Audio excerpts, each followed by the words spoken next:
very important, integrating with the new approach that's being developed in Europe, in the European Union, so-called Rearm Europe. It may be rebranded, but Rearm Europe, which is a major defense initiative.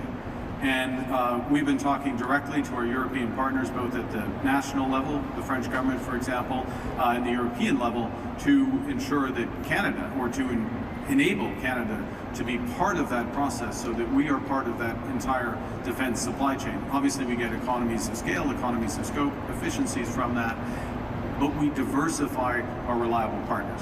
So there's change to process in terms of speed, scale, expertise, and there's change to the relationships in terms of, or there's development of relationships with new, very large, reliable partners that we come through. You've talked about a made in Canada defense procurement. We've put the F-35 acquisition under review.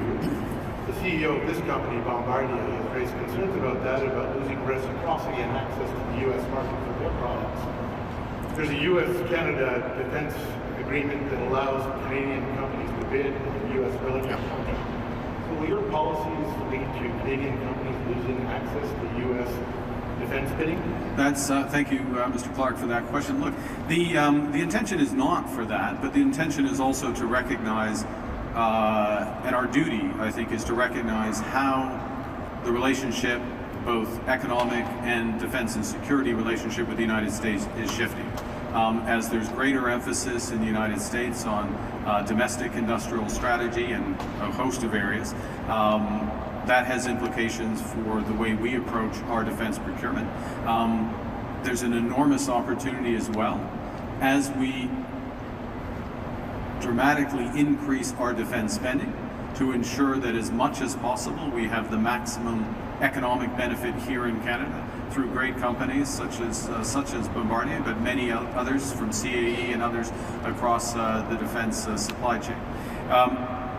We will have, this is one other reason, as if we needed another reason, one other reason why the upcoming negotiations with the Americans on a new economic and security partnership that President Trump and I agreed on, why that is so important, and why it's important who's at the table, and that when Canada arrives at that table, that there is a comprehensive made in Canada approach to our interests, so that we're negotiating on behalf of the biggest impact for Canada.